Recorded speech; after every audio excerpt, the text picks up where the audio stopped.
Y'all ready to get wet? That's why I was pointing at you. The P, the U, the R, That's why the I was E, pointing the at B, you. the O, But you were going to say y'all ready to get wet at the start of this one. It's That's why I was pointing at you. Yeah, I got two throats. The P, Yeah, the that's U, why I was the pointing R, at you. the E, Oh. the B, the O, the Y. That's the why I was S, pointing at it's you. Pure boys. I was pointing at you, pointing at me. It's pure boys. Say what? Yeah.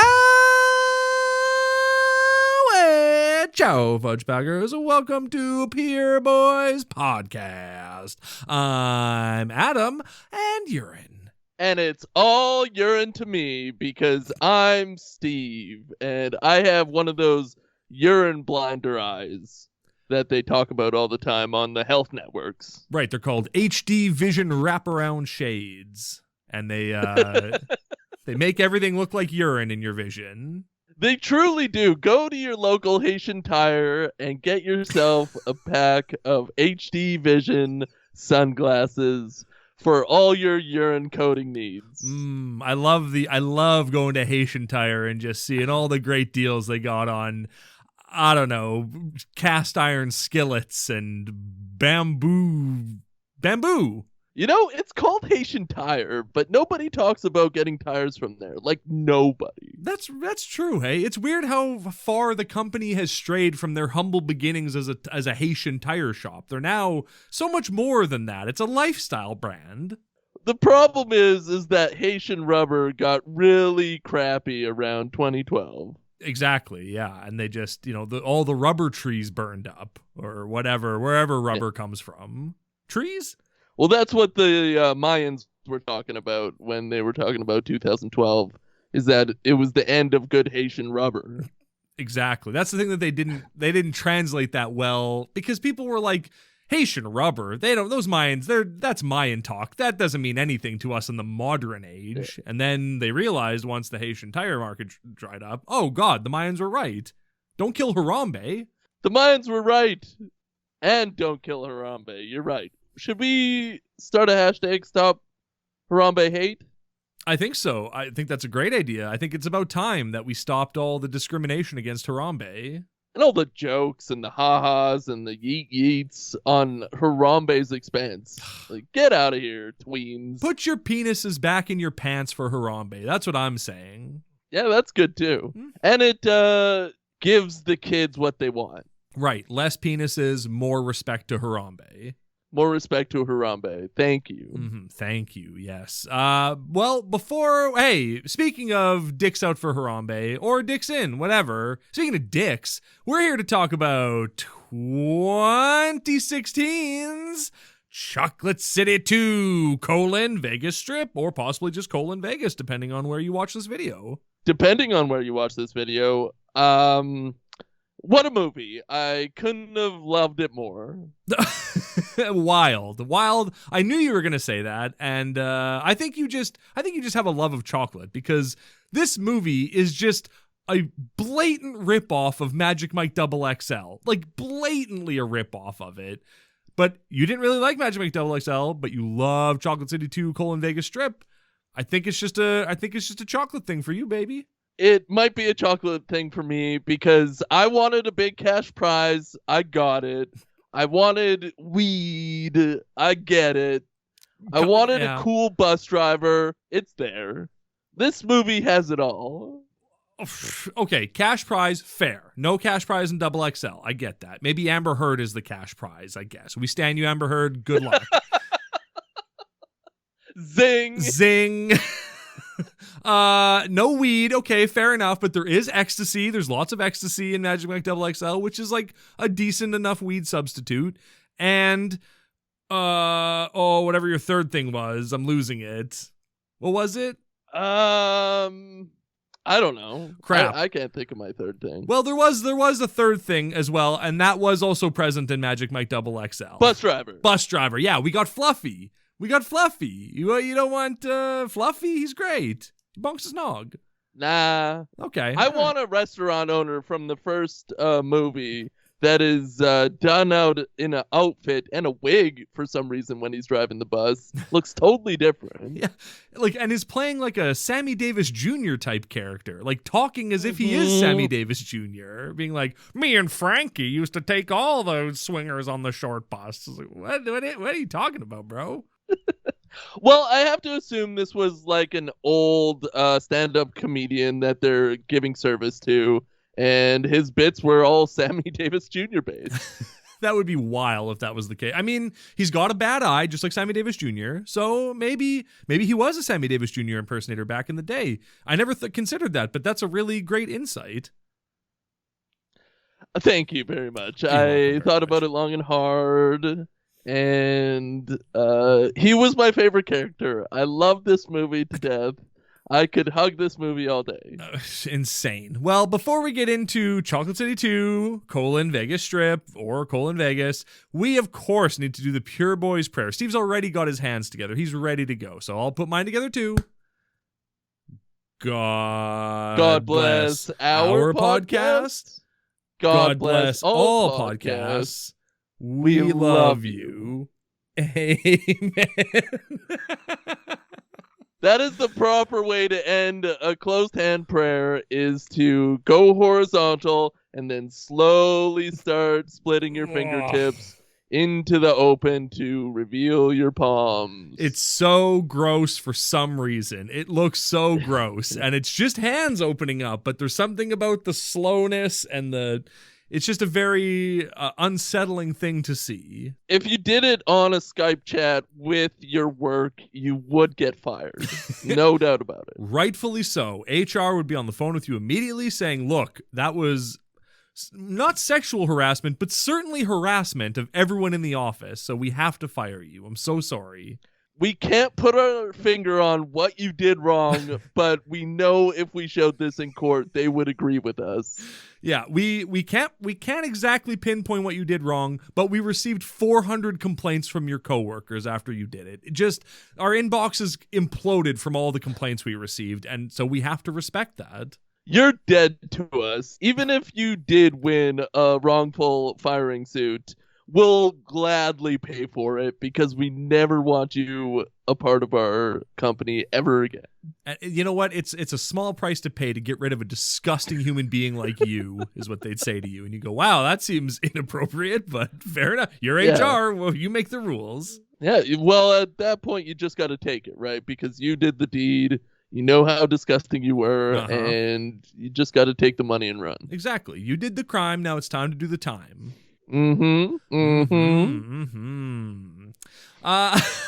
Yummy. Now I'm just picturing like a whole congregation of people at church just all opening their hands up like that after a prayer in front of the priest.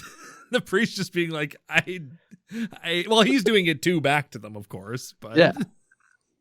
So well, it was gross. his idea, but when he sees like 100 people doing it back at him, he regrets it immediately. Yeah, for like sure. He's thinking about Angel's Wings and Rebirth and all that jazz, but doesn't quite work out the way he planned it. Well, yeah, when he pitched it to them, that's what he was picturing, because he wasn't looking at it from the front. He was just seeing it from his own perspective of his hands opening up like beautiful angel's wings. And then looking at it from the front, he went, oh, there's something horribly wrong with this, and my penis has gotten so hard I can't hide it in these robes anymore. Exactly. It's like a microcosm for humanity. Sure, it was a great idea, in your head, but once you actually create it, it's just absolutely disgusting. Oh yeah, God, you keep doing it. I guess we keep doing it to each other, but it's just horrible every time.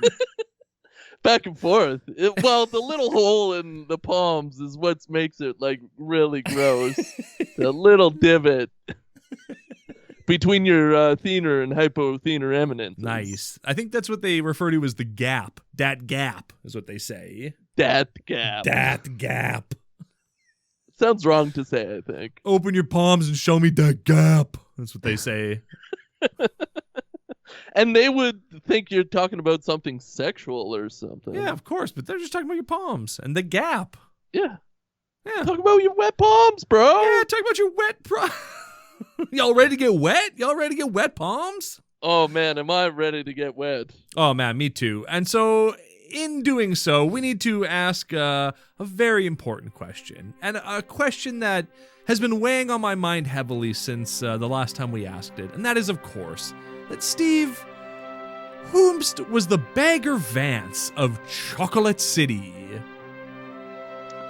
Well, the Bagger Vance of Chocolate City 1, Atlanta Hype, was stripping. I felt like we got to see some real stripping. We got to see some real audience appreciate Bolo at his finest. Oh. Now, Adam, I have my thoughts on who was the Bagger Vance of Chocolate City. I'd love to hear them. Do you think was the Bagger Vance of Chocolate City? Well, first of all, thank you so much for asking, Steve. For me, the Bagger Vance of Chocolate City, movie 1, was, of course, my boy Bolo, of course. Being the biggest hunk in the whole Chocolate City crew with the biggest hog, who was very happy to show it off. And he brought the heat, and you wanted to taste the meat, not the heat. And that's what he brought to that show. And yeah, you're right. And for those reasons, you really evoked that. For those reasons and many more, Bolo is, of course, my Bagger Vance of Chocolate City. That character really made you taste the meat. Oh, and not the heat. But he brought the heat, but you tasted the meat, that's what you want out of a good performance. What is Bolo propane? Because I'm tasting meat, baby. It's all meat here, baby. That's my review on Rotten Tomatoes. Nice. In its entirety. Nice. Is this song always this long, or did you lengthen it? No, it's always this long. Just you usually vamp more about whomst your Bagger Vance was. That is absolutely embarrassed. I'm embarrassing, and I'm embarrassed. Well, you know what? You don't need to be, because the song is over, and thus the segment is over, and we made it. We made it all the way through. Amen. Amen, brother. Amen, brother. And now we get to the moment I've been dreading all week. Of course, it's time for the Kevin Sorbo Tweet of the Week.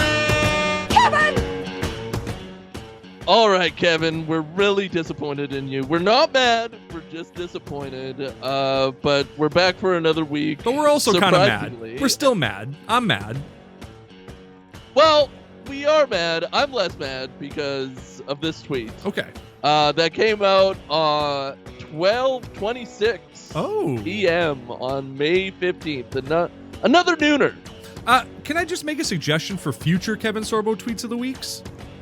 Instead of saying this, well, I'm doing it anyway. Instead of saying this tweet came out, can you say he pushed this tweet out at 12, whatever the time is? Like a plopper. Yeah, exactly. Yeah.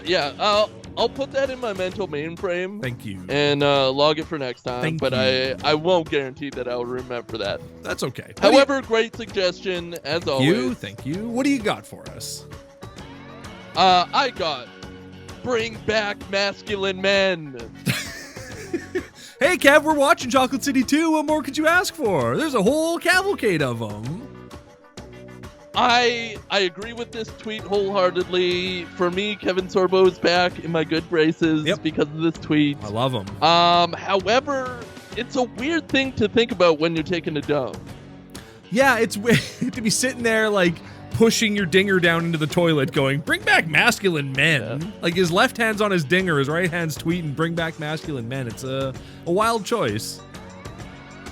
Yeah, and you're in your like basement's half bath because your kids and your wife are taking the normal baths. So it's like a little bit more narrower and you really have to push your dinger between your legs, you know, like it's scraping the sides of your eyes. Yeah, and you don't want it to come up and touch the underside of the seat because there's definitely urine that's splashed under there because that half bath doesn't get cleaned nearly as much as the regular bathroom. And Kevin exclusively dumps in the half bath because that's his little sanctuary, home away from home. Well, especially when the other baths are being taken, but also especially during the noon hour when other people are eating and trying to enjoy their day, you got to go down to the half bath. Well, yeah, you're not going to, like, his bathroom's next to his kitchen. He's not just going to take a loud, hot dump while Sam is preparing sandwiches, or hey, Sam-witches. Is that something? Yeah, she definitely uses that all the time, and Kevin hates it now. After 10 years, it just got ugh. I'm kind of surprised that the tweet isn't in quotation marks and then attributed to Sam Sorbo. And it was her saying it to him, dogging him. Like while they're doing it. Of course, yeah. Well, bring back masculine men, Kevin. I was about to How dare you? Now I'm thinking about masculine men while I'm nutting. And tweeting. It's invaded his whole life now, just because she said it at that right time. Oh, well, it's cemented in his brain. He made cement, and it cemented it in his brain. That's clever. That's a clever thing. Oh, Kev, we love you again. Welcome back to our good graces. You're the man, Kev. You're the effing man. See, this is why when you were saying we hate you, you're in our bad books, blah, blah, blah, I had a little twinkle in my eye because this tweet got me right back where I needed to be. You knew this was the Kevin Sorbo tweet of the week, redemption. Yes. Man, they should have called this Chocolate City, redemption instead of Vegas or Vegas Strip. Right? Why wasn't this a crossover with the ABC series Vegas? Why wasn't Scott Conn in this movie? I think that show probably has a way bigger budget because this was off strip, if anything. Oh, yeah. Well, they can't call a Chocolate City 2 off strip. That's pretty good. It's not bad. Yeah. I mean, it's as good as Vegas Strip or Vegas. What about off strip off? Hey, that's good too. Yeah. And it looks like the Face Off logo. There's like a slash through the middle of it. It's definitely a face off situation between the two competing stripping groups. Right. Despite there being like 15 stripping groups. Although, like, when they're being told about the competition, the guys they choose from hundreds of strip teams, and there's like 10, maybe 10. Yeah. Maybe. And the outfits are all terrible.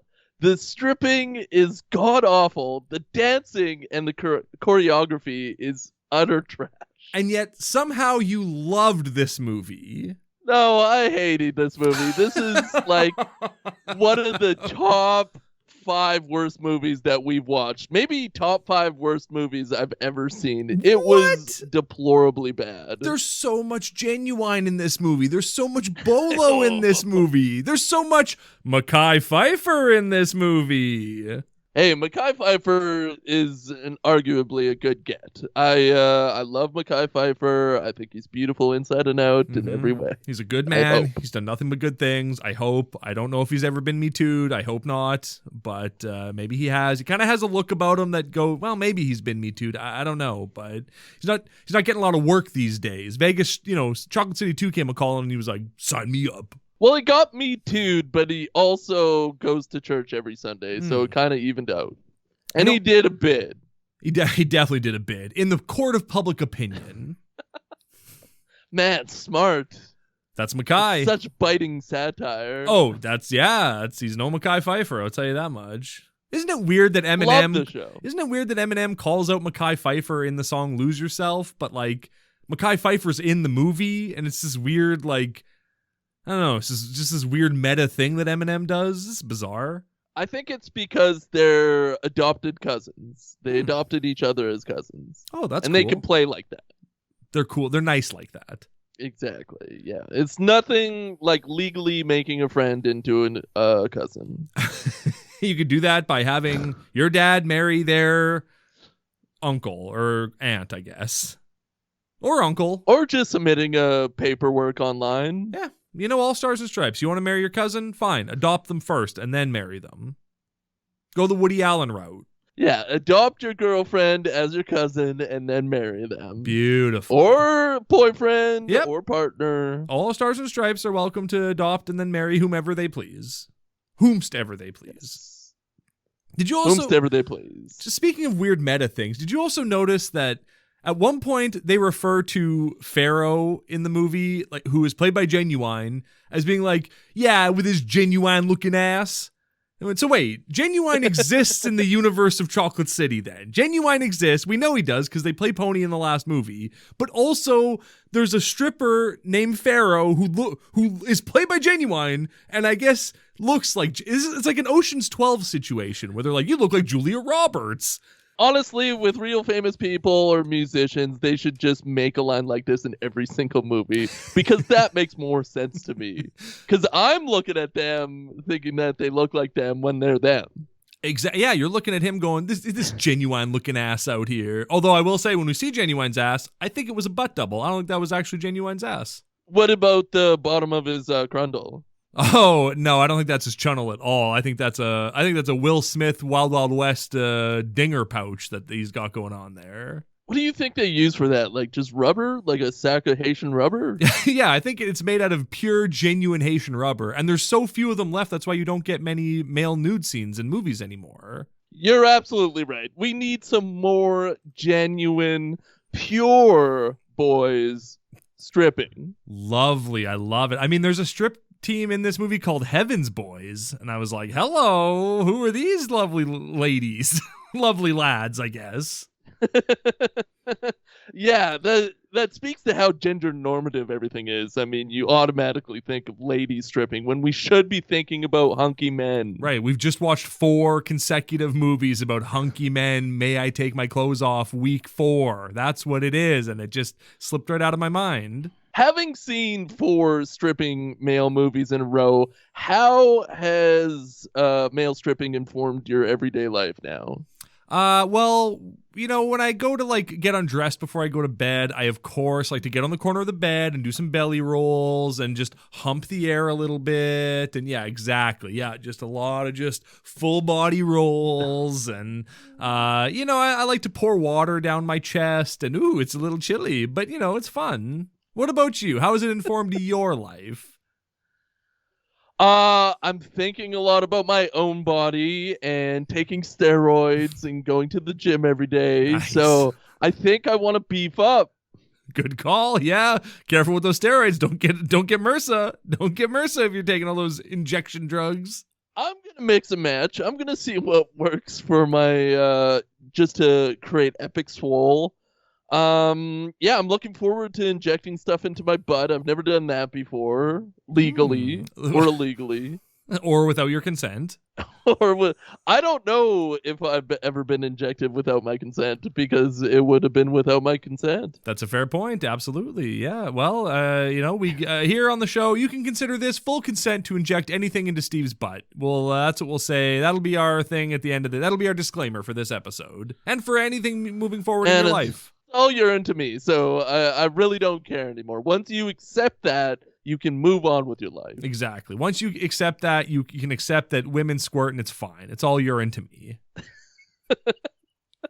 Man, you should be a rapper. Thank you. Like Genuine, with this genuine looking ass over here. I think Genuine's more of a crooner. Yeah, he's more of a love-making music man. He's like R. Kelly without all the like sex slave stuff. Well, we hope. Right, fingers crossed. He sounds like if he would sing to you, he would like spit in your ear, and that doesn't sound good to me. Well, he says y'all ready to get wet, and it's because he's got a lot of saliva in his mouth, and it's flying out into your face as he caroons to you. Does he say that, or anybody say that throughout this whole movie? No. Y'all ready to get wet? Nah, this movie isn't nearly as randy as the first movie. Like, I don't know. It's weird to say, but I have the same complaints about this movie as you had about Magic Mike XXL, where I was just like, I don't really care about these people except Bolo, of course, and there's not nearly enough stripping in this movie for my taste. I wish there was way more stripping in this movie. The very first strip that we see in the movie during the opening speech is a man showing off his butt cleavage. So I was very impressed by that. And then we don't get butt cleavage again for the rest of the movie. No, you barely see any legs during the final contests. Everybody's wearing pants and they refuse to take them off. Have tearaway pants that go down to really tiny thongs and show some flapping. Yeah, show that channel. I didn't see a single belt either. Nobody's wearing belts on stage, and I wanna see those belts done or undone. Either way. Yeah, maybe even both. You have some undone, you have some done, you have one guy struggling in the back for the whole time. He keeps gesturing off stage. I can't help. I can't get this belt. I can't get the belt. And everyone else is just doing body Somebody rolls. get me a knife. Everyone's doing body rolls. And he's just struggling with his belt. The zippers are undone. He's just, I can't get the belt. I can't help. Spawn, help me. Now, I don't know if this was the version of the movie that I saw, because I certainly couldn't think of doing this in a theatrical version or a DVD version. But at the beginning of the movie, for me, was basically a flash forward of the entire plot of this whole movie. Yes. Did that happen in your version? Yeah, I was scared that we were accidentally watching Chocolate City 3 when it started. And I went, oh God, they're just going to run through the whole movie of 2. Hold on. I thought that it was just going to be like, and then boom, boom, boom, now we're in Vegas. It was like, oh my God, you're fast forwarding through all the interesting stuff. Like Mel B is in this movie, but zip, get through it. And then right up until like the very end where it's like, and the winner is, oh, okay, well, guess we'll find out. Yeah, well, I decided to watch this on Netflix, so I thought I might have been watching a different version. And I also stopped it, though, because I was like, is this the third movie? Did I accidentally watch or turn on, or it's mislabeled on Netflix or something? But no, it's a plot-by-plot telling of the whole movie up until the very, very end. I mean, I've heard of flash forward scenes and then you go backwards, but this was a flash forward of the whole movie. Reveals that like Mel B's in it, reveals that they have a contest to go to, basically everything. Everything. Even like, oh, Bolo leaves, then comes back, don't worry, and then blah, blah, blah, blah, blah, and then the winner is, oh, well, hey, we gotta wait. You gotta wait 90 minutes to find out who the winner is. Well, I don't give a shit. I know it's Chocolate City. That we're watching the movie. Of course it's not gonna be hips. It's gonna be Chocolate City. Mm-hmm. That Bolo side plot is a big fat fart. It's nothing. And I love Bolo, but his side plot is trash when it's like, is he going to leave? Is he going to become a solo Bolo? And then he does, but then he's just in a cab, I guess, being driven to Hotlanta from Vegas, which is a 1.5-day drive. And he sees a billboard for Genuine and is like, I got to go back. Why? Why? Why have the change of heart, Bolo? You were doing it. Well, we all know that taxi drivers, especially when they're headed to the airport or out of town, always look at the billboards and mention how they wish they could be that person because they're so lucky. And in this case, it was a male stripper, and he was talking to a male stripper that had to go back and compete with his troupe. But I love the idea that like the taxi driver just doesn't know that he's a male stripper. Like he just like sees Genuine on the billboard and goes like, "Oh, I wish I could be that male stripper." And like Bolo was just a businessman in the backseat being like, "Okay, that's great. Can you drive me to the airport?" Like, I don't care. Then be a male stripper. I don't care. Yeah, be a male stripper, which is the point of this movie. Every single side plot, the boy wanting to grow up to be a male stripper, but he's the son of a pastor, dumb. The manager girlfriend that's an ex-girlfriend that tries to make her way to Vegas. Hated it. But hated it.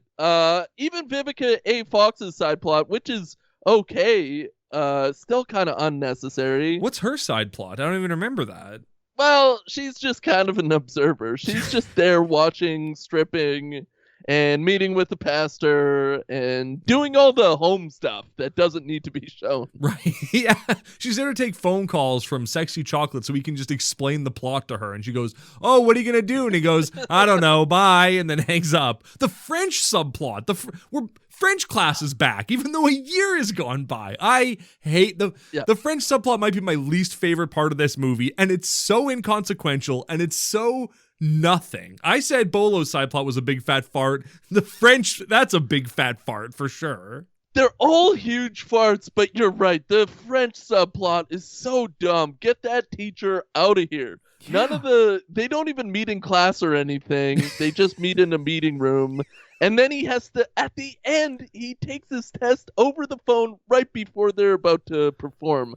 Like, why couldn't you do this at any other juncture then? Like, also, it's wild, the subplot. It's okay. So the subplot is that so at the end of Chocolate City 1, D. Ray Davis, who is not in this movie, is like, hey, you want to go to Japan and get $100,000? And his brother's like, yeah, let's go. And then that didn't work out. And nobody really talks about what happened. And I thought that D. Ray Davis was like killed by the Yakuza or something like that. But he's not. He's a teacher in New York somehow. I don't know. In like 2 months, I don't know how that happened. How he went from a bum on the couch to a teacher in New York. Whatever, fine. But then good for him. Good for him. Glow up, right? He went from ashy to classy, as Dee Dee says. Mm-hmm. And like, so Sexy Chocolate is still taking a French class at university for some reason. Why? What do you need this for? The teacher acts like it's the most important thing in the world. And it's like, it's French and we're in Atlanta. This is worthless knowledge that he's gaining. Absolutely worthless. But he needs to graduate. And so when he went to Japan, he missed, like, I guess he didn't tell his teacher he was going to Japan. And then he missed, like, the SATs for French class or something like that. And so he gets one chance to make it up. And then they move up the date of the test, the makeup test. And then the teacher's like, hey, you can just do it over the phone while you're in Vegas at 10:30 at night. Why not? And like, if it's the middle of the night in Vegas, then it's really the middle of the night in Atlanta. Like, it's like 2 a.m. in Atlanta. It's on the other side of the country. It doesn't make any sense. 3-hour time difference at least. At least. No, just call. Oh, this French test is so important. Can I do it in 15 minutes while a group of men are stripping in the other room? Yeah, no problem. Just call and say je t'aime on the phone. I guess you pass or whatever. This whole movie needed to be simplified. They needed to have a road trip movie that had one subplot, probably use the Bolo thing, sure, but like extend it and make it more interesting, but like don't have like 10 other side plots. But you can't have a stripping movie and not mention that school is important or that church is important or whatever. Like, no, Vivica A. Fox goes to church and that's it. No one else is going to church anymore. Everyone wears crosses. No one goes to church anymore. They're done. They don't care. They don't have time for that. They have to, may I take my clothes off? May I take my clothes off? Did you see that this is all occurring in the month of May? They show a calendar, and it is during May. I didn't notice that, but that's beautiful. I bet it happens on May 18th. I believe so, yes. I think it is. May 18th is said during this movie, I think. Oh. I didn't notice it either, but the wife did, and she said, put it in the pod. That's my wife's impression. That's really good. That's exactly what she sounds like. I thought your impression of her was just going to be a big, loud fart. Man, that's too on the nose. Fair enough, yeah. And I don't mean that. That's not an indictment of your wife. That's just the last episode she was known for her big, loud farts. That's all. Well, the couple that farts together stays together, and the couple that farts the loudest is the most in love. Amen to that. Beautiful. That's I think that's in the Bible. I think St. Peter says that to somebody. Yeah. It's right at the very end, so nobody really reads it. Yeah, after you get your nut in Revelation, you're just like, I don't care, whatever. And then God said the couple that farts the loudest is in love the loudest. Oh, great. The end. Oh, the Bible ends with the end. That's crazy. Well, yeah. Well, it's yeah, for sure, yeah. It's a classic cutout moment. I do wonder how the Bible ends. I've never thought about that before. Like, what's the closing statement of the Bible? I have no idea. If it's not the end, I don't know what they could put in there, because it fits the time. Everybody was saying the end at the end of their stories in 0 BC. That was like the coolest thing. All right, here we go. I got it. Oh, okay. Behold, I am coming soon. My reward is with me, and I will give to everyone according to what he has done. Ooh. I am the Alpha and the Omega, the first and the last, the beginning and the end. It does end with the end. Boom! Roasted, Bible.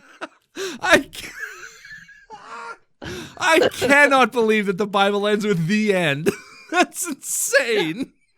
That's so wild. I mean, it does kind of butter it up with the alpha and the omega. That's big talk. That's big, cool talk. Oh, big, cool talk. But then the end. It does end with the end.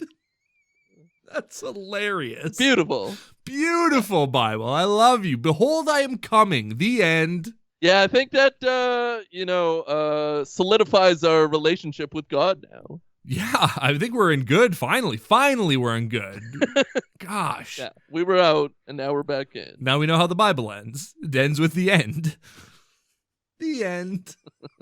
Cool. I could definitely picture people a couple thousand years ago reading that and just their minds blown. Oh, yeah. Just picture people sitting around a fire and just going, and the end.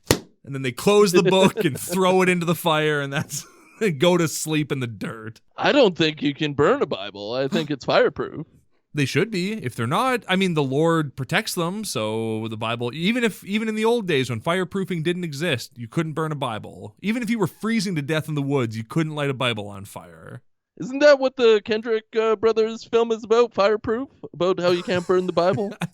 I don't know. I guess we'll have to watch it. I think it's about firemen trying to burn that Bible. Well, we have to hear it another yearly anniversary, so that'll never happen. Well, probably not, yeah. Not with the way these Kevin Sorbo tweets of the weeks is going. Well, up. Exactly, yeah. Fresh, brand new start. But the thing is, we're not going to hit that year anniversary because we're going to get that sweet, sweet PureFlix money soon after May I Take My Clothes Off, of course.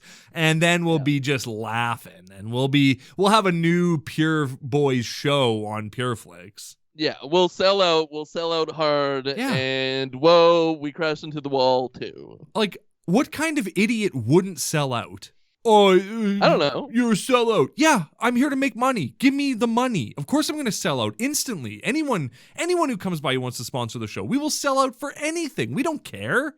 Give us the money. That's all that matters. The only people that wouldn't sell out are the people that are already rich, and some would say that they already sold out. So it's a twisted circle of selling out. Amen to that, my brother. Amen to that, my brother in Christ. Yeah, if I ever got arrested, I would definitely sell out very quickly.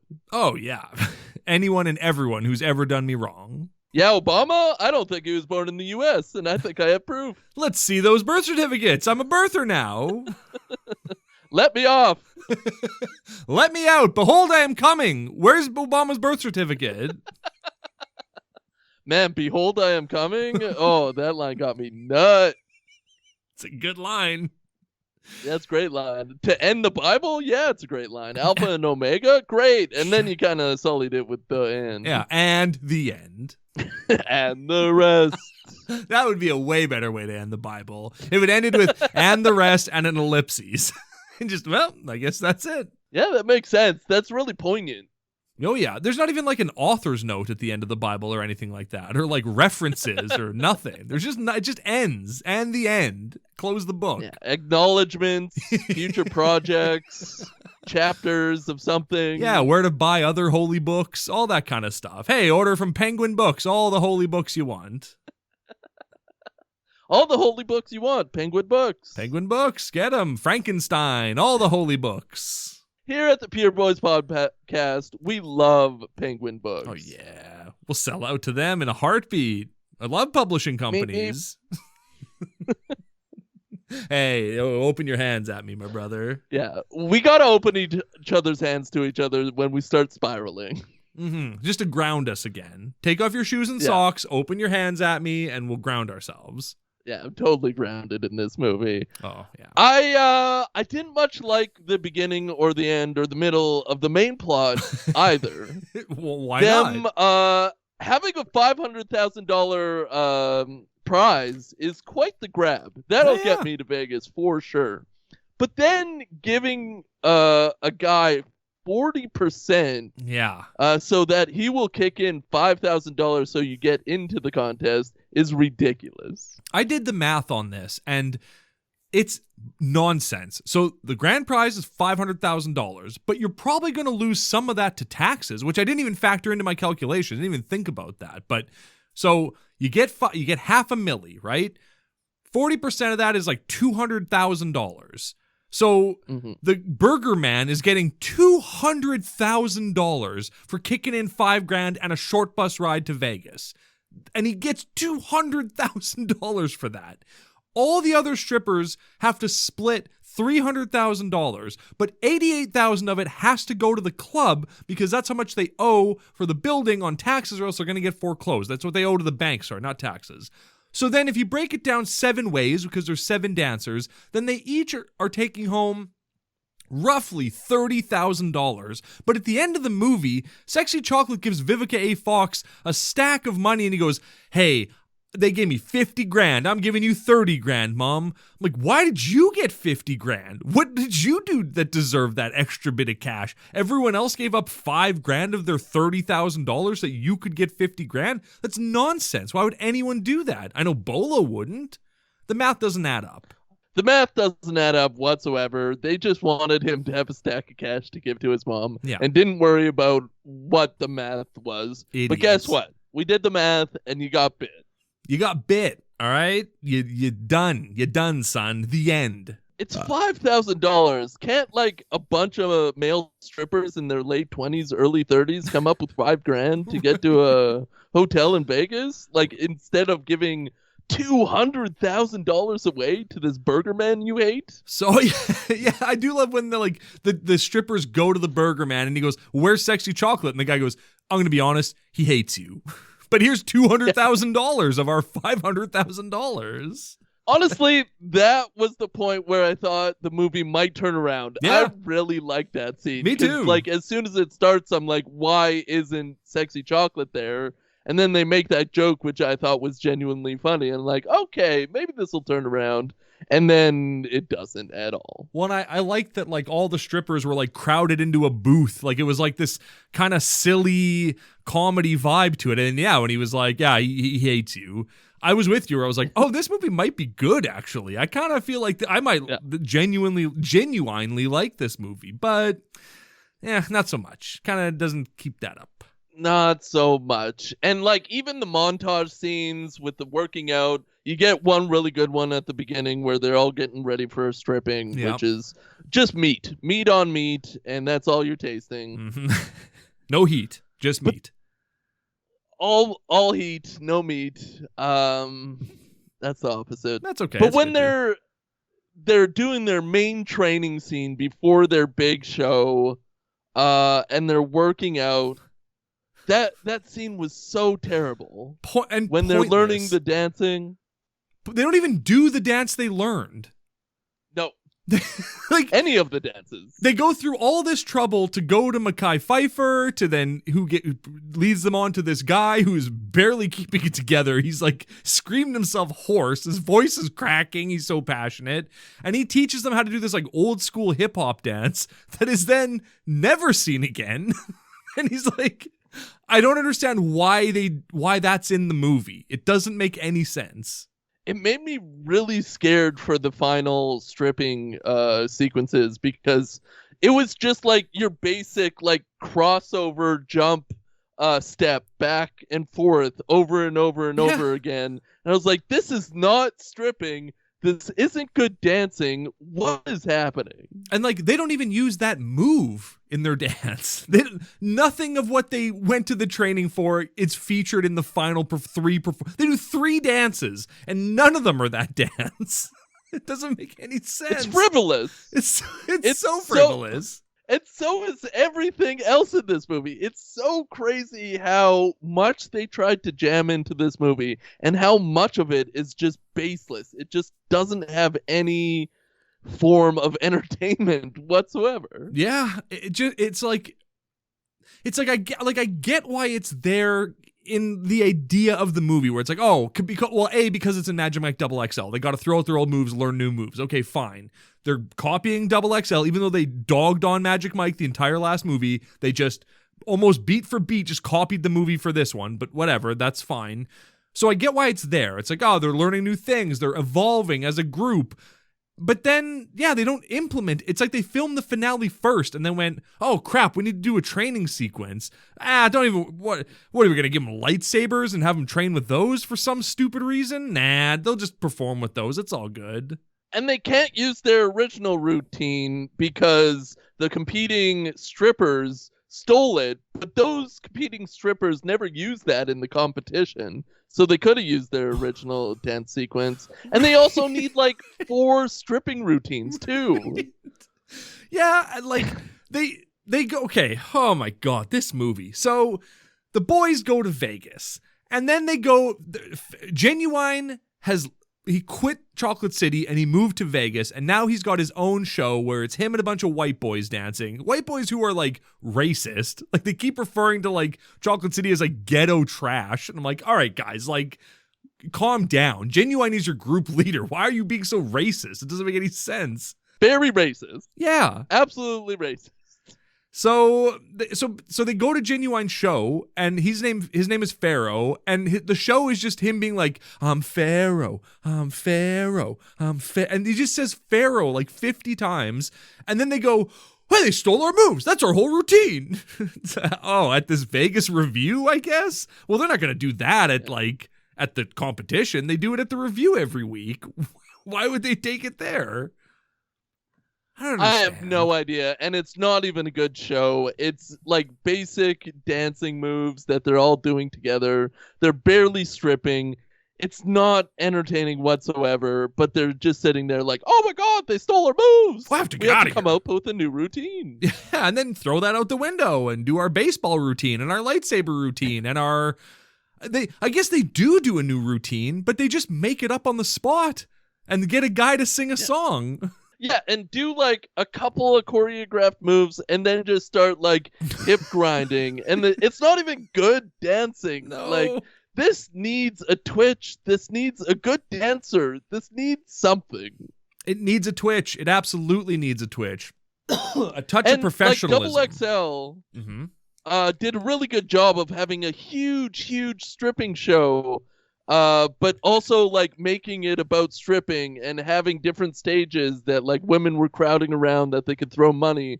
This is just like one stage that's elevated so like the women can barely see them, and then they do a routine together on this very small stage. It takes you out of the moment. It's like going to watch just like a dance troupe.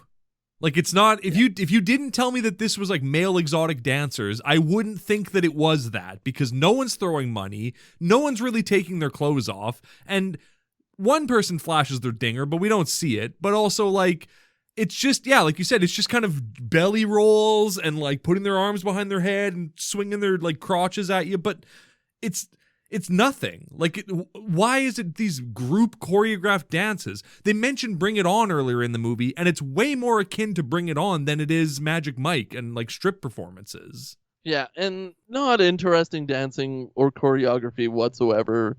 It's just totally lost, this movie. I feel like they had 3 scripts and they mashed them all together and tried to include everybody from the first movie and had no idea how to execute it, or had to whittle it down to an hour and a half, and they just made it suffer quite a bit or something. I don't know. It feels like a first draft that they just went like, hey, I wrote this script yesterday. Can we do it? And they went, yeah, okay, that's fine. Don't punch it up. I Good can't as is. believe that they got a 3rd movie off the heels of this. Like, this would have to be done. I think the 3rd movie is going to be very bad. Like, I've been trying to find the 3rd movie to watch it somewhere, and it's like, says it's on Hulu, it says it's on the Starz network. So it was made by Starz, but the director is back, but I don't know if any of the cast is back except Bolo. I know Bolo is in it because I looked at the cast list and saw Bolo, so I'm in. I'm very excited. But like, Michael Jai White isn't back. The main Sexy Chocolate isn't back. It's like a whole different crew of people plus Bolo. And it looks like very low budget from the production stills I've seen. It just looks bad and cheap. And it says it has a runtime of like an hour and 12 minutes. And I'm like, oh, was this like a made for TV special that you did? That's like, I don't know. I think I'm glad we can't find it, because I feel like this is a good enough way to end the franchise. I don't want to watch the sad, pathetic, the end of Chocolate City 3. Yeah, I don't want to see the downfall of Rome, and I don't want to see the downfall of the epic tales of Chocolate City. Exactly. I love at the end when Chocolate City wins, based on the performance of the man singing, but not playing the guitar, but just kind of like jaying off the guitar. Like he's not doing anything with it except just like stroking the neck of it, essentially. And then when they win, Mekhi Phifer, who is a sponsor of the competition, so it's weird that he's the one who's like, I'll teach you boys some dance moves. I got a guy who'll teach you how to win the competition. Well, that seems like a conflict of interest, but either way, when he comes out and he's like, wow, I've never seen anything like that before. Like, how was it any different than every other performance that we watched tonight? It was all exactly the same. They also don't technically win on merit. They technically win because Pharaoh's team loses and Pharaoh shows his dong on purpose. Yes, Pharaoh is genuine. And at the end, they're doing like a Roman gladiator or like a 300 performance. And at the very end, all the guys have shields over their face. And Genuine takes his shield down and looks around like he's going to do a little bit of trolling. And then just takes his skirt off and flaps his dinger out for everyone to see. And everyone is like, whoa! And that gets them disqualified because it's wardrobe malfunction is one thing. That happens at male strip shows. But intentional wardrobe malfunctions, that's not allowed. We can't do that. Yeah, you're not going to hold a competition like this and not have a clause in your rules about wardrobe malfunctions. It happens. But he just stands there for 30 seconds, so it's obvious that he did it on purpose. He not only stands there for 30 seconds, he reaches down to his skirt and pulls it off. It's not like it fell down when he was standing. He took it off. He said, may I take my clothes off? And they said, no, it's against the rules. And he said, I don't care. I'm genuine. And there is video review because during the competition, we are treated to a bunch of people back in Atlanta, people that you love, watching this on TV. And maybe the funniest moment is when you're taken back to Michael Jai White beside his dying father watching a stripper competition in earnest. Not like he's really concerned when he's watching. Like his dad is taking his last breath and Michael Jai White's like, come on, Chocolate City, come on. There's a great line to go with the lines from the first one of like, everything's going to be great from now on. Like stuff like that. I forgot about that. That was so clutch. This movie's everything's going to be great from now on is when Michael Jai White goes, oh, all my personal money is all wrapped up behind my father's medical bills. At least that's what it was to me. It's just like, great line. Tell us what's going on with you. Very expository. Beautiful. And then his father wakes up from a coma once they win. I guess. Yeah, because Michael Jai White goes, yeah! And then his dad wakes up and looks at him. I'm trying to die. Can you keep it down? Dude, my white cell count is too low for that yelling. I've got sickle cell anemia. Please, wear a mask when you're in the hospital with me. Please. But he did have a lot on the line. He did have his stripper joint. And, of course, Chocolate City wins and apparently become hometown heroes. So the strip club is busy again. I don't understand how that translates to success for the strip club. You paid off the bank. Congratulations. No one's coming to the strip club anymore, though. How did them winning this podunk, they didn't even, as male strippers, they didn't know that this competition existed. So why would anyone else know or care? And then they win, and everybody's got to come back to Chocolate City and see the boys. Okay, I guess. Cool.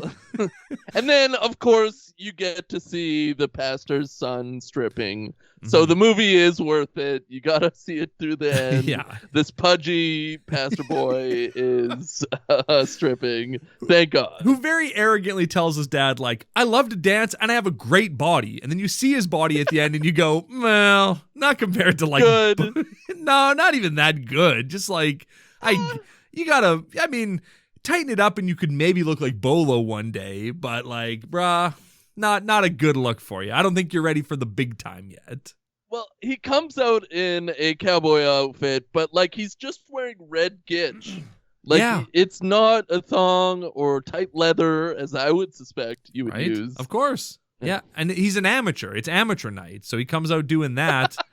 And I love that he comes out with his dumpy body and Sexy Chocolate is in the crowd who is this guy? Like, he's like threatened by him. And I'm like, bro, you're fine. Don't worry. This guy is nothing. He looks like Fat Kel. Well, now that we're talking about it, they were definitely doing a pass the torch thing, thinking that they would do another Chocolate City with this pastor boy. But I don't think that comes to fruition. I think the church probably kept that down. Yeah. I think the church like forced him to quit. I love when the pastor goes to see Vivica A. Fox, because he discovers his son like practicing stripping, and he's like, oh my God, my son wants to be oh, heaven help me, my son wants to be a stripper. So he goes to Vivica A. Fox and he's like, how's your son doing with his job at Chocolate City? And she goes, Pastor, I just want to say he's doing great, and thank you so much for your encouraging words and telling him to follow his heart and follow his path. And the pastor goes, oh, did I say that? Oh, oh crap. Oh, well.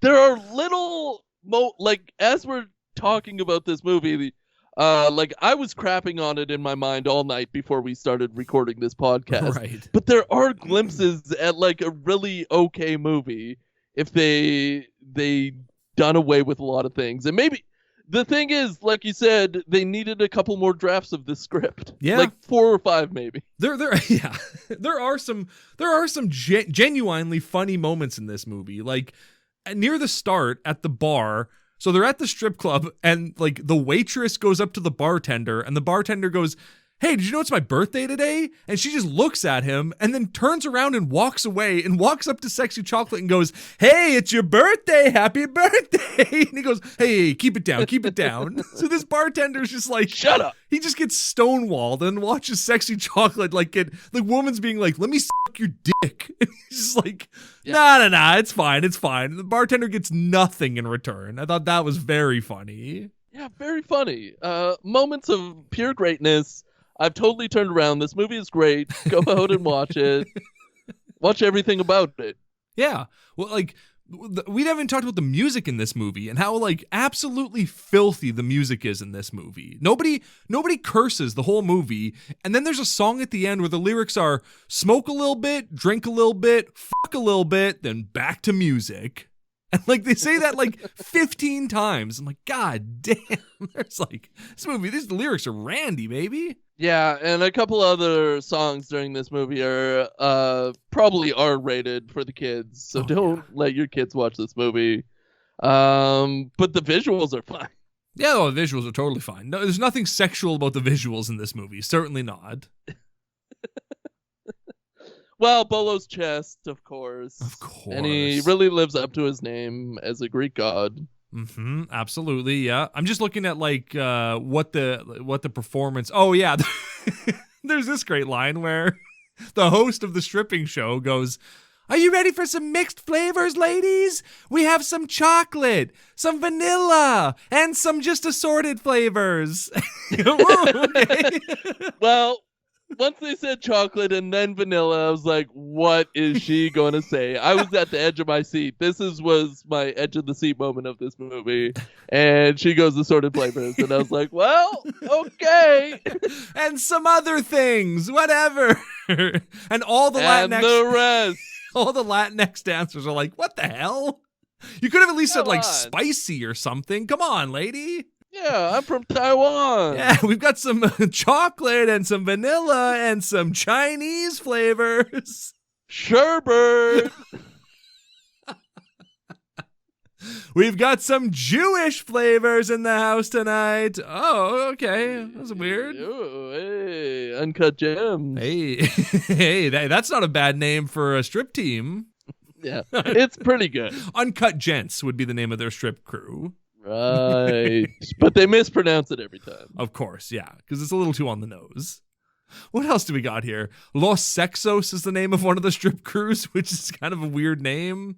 I don't know. Great names. Yeah. That's like probably the funnest part of making these movies is naming the strippers and naming the teams. Yeah, there's a team of white supremacists just named LA's Nudes, which, come on, you're not even trying with that. I think my favorite part of this movie was the fact that it was televised. And Genuine showed his penis on live television for everyone across the country to see. Oh, yeah. That's what makes you nut, though. Like, he's gonna, like, the overflow of, I don't know what I'm trying to say. Like, the fact that Vivica, like, it's not mentioned that it's, why would it be televised? Where is it being televised? What channel is it being televised on? And it's nationwide. It's not just shown on like local Las Vegas access television, right? Like, no, everyone gets to see it.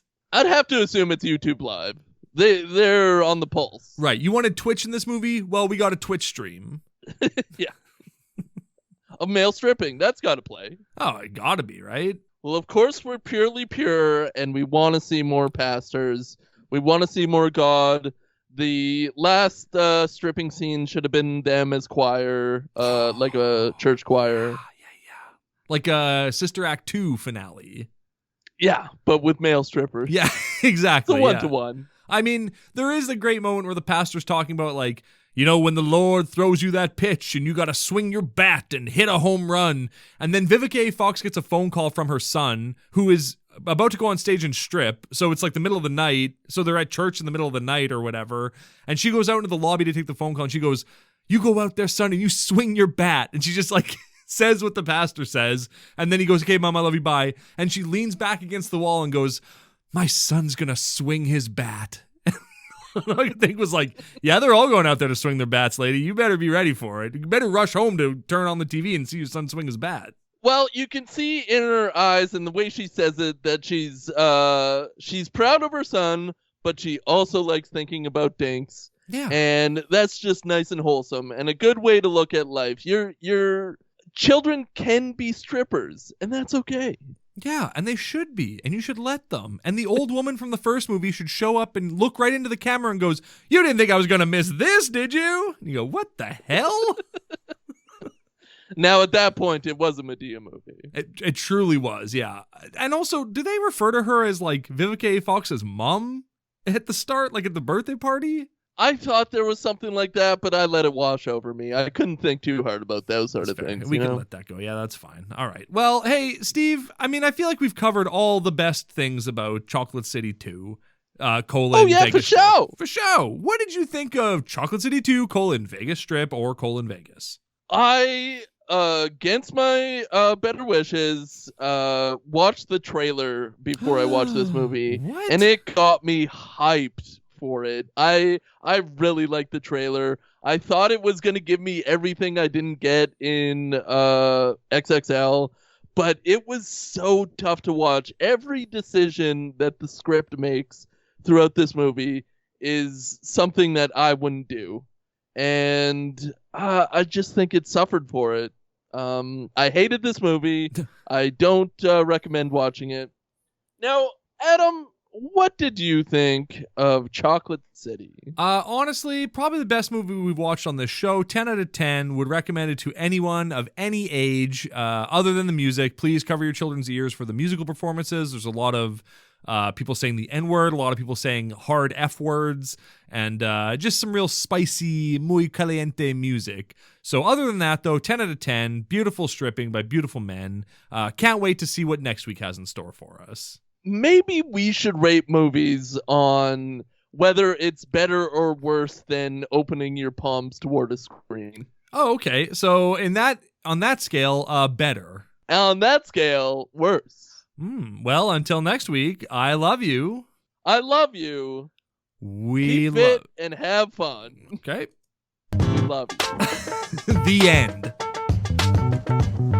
The P, the U, the R, the E, the B, the O, the Y, the S, it's Pure Boys. Hold up. It's Pure Boys.